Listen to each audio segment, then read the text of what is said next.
We know that Christopher Moynihan was taken into custody on Saturday under charges by the New York State Police that he made terroristic threats against Democratic leader Hakeem Jeffries.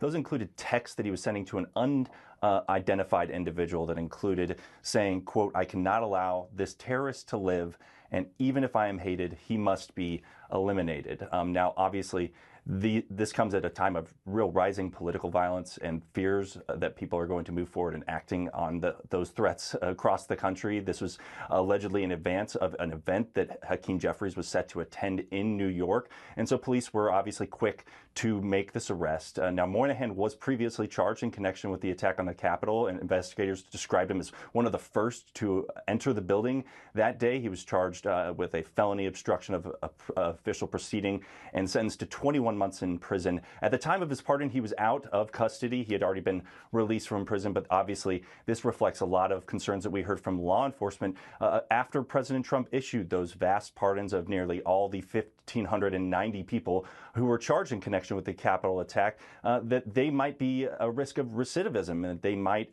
level threats such as these. We've actually seen several January 6 rioters commit crimes in the wake of these pardons, but this is the first known instance we've seen of a Jan 6 rioter committing something in the way of political violence.